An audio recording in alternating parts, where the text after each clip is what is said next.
Jean-Luc Chétrit, vous êtes le président de l'UDECAM. Un mot sur cette édition dont le thème est « Repenser le temps ». Bah écoutez, un mot, c'est difficile. Hein. Le mot peut-être que je vais choisir, c'est le mot solution. Parce qu'en fait, on a mis cette édition, cette 8e édition des rencontres sous un prisme particulier. C'est qu'on veut partager des solutions pour repenser le temps. Hein, on fait face à ce qu'on a appelé, là je sors de la salle où on a traité de la dictature de l'instant. Donc d'un point de vue journalistique, mais ce sujet de l'instant, de la temporalité des marques, eh bien il se questionne et donc on veut partager des solutions. C'est un enjeu majeur, le temps pour les marques ? Oui, c'est un enjeu majeur, pas uniquement, je pense qu'il faut distinguer le besoin qu'ont les consommateurs de gagner du temps et le besoin d'économiser du temps à gauche pour leur dépenser à droite. Si on parle d'achat, en tout cas d'actes de shopping, dans l'univers de l'hypermarché par exemple, il faudra faire la part des choses entre les achats sur lesquels je voudrais passer le moins de temps possible et sur lesquels tous ces outils, toute cette technologie me permettra d'être très efficace pour réinvestir du temps sur du textile, sur de la beauté, sur le vin, sur du produit frais, sur lequel j'ai envie de passer plus de temps parce que je l'ai économisé avant. Quelle solution ? Une solution ?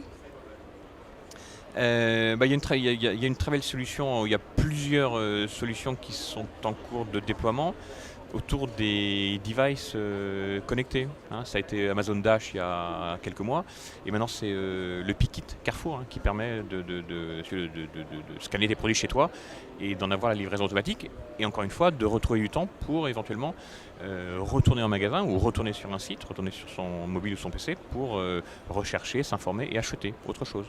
On va avoir un forum des solutions dans lequel on va partager des solutions sur par exemple comment tirer profit des contextes. Donc être maintenant capable de créer ces moments de rencontre au bon moment, au bon instant entre une marque et ses publics. La technologie le permet, la data, des startups le permettent et c'est des intervenants de la journée des rencontres d'aujourd'hui. Aux rencontres de l'UDECAM aujourd'hui, là, vous allez intervenir. Vous allez parler du brand commerce.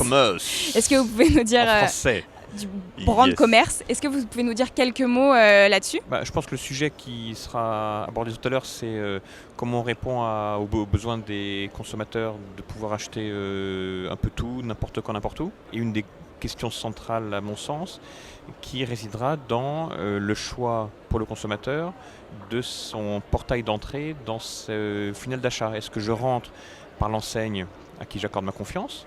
Et donc, est-ce que je rentre sur le portail Carrefour ou sur l'application Carrefour ou dans le magasin Carrefour, sur le device Carrefour et je leur accorde ma confiance pour avoir le meilleur prix, le meilleur conseil, la meilleure information, ou je passe par un tiers.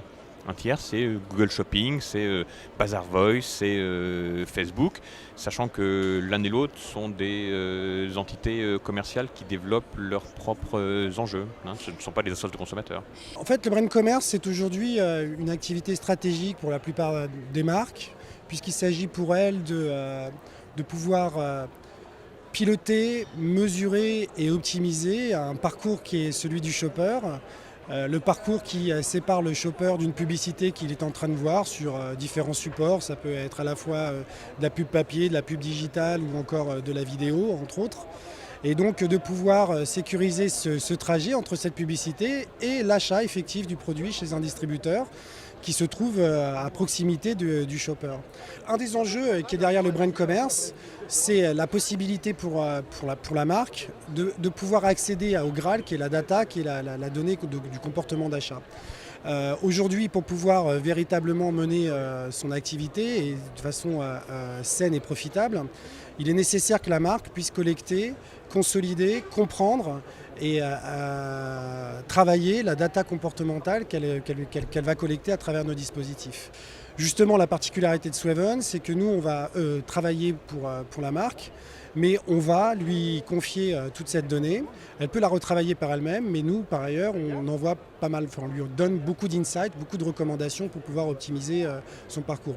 Et on a des exemples où on a pu détecter que des produits qui étaient très très mal mis en évidence sur le site, parce que le site était beaucoup plus guidé par des KPIs de trafic, sur des pages ou encore du nombre de likes qui a été fait, et bien on a montré que certains produits étaient très peu vus, mais en revanche extrêmement bien achetés, beaucoup achetés, et donc de ce fait-là changer quelque part les priorités de l'ensemble du trafic redirigé vers ce site-là et favoriser l'achat. Voilà. Merci beaucoup Laurent Quatrefages et à très bientôt. Merci, au revoir. Merci. Merci.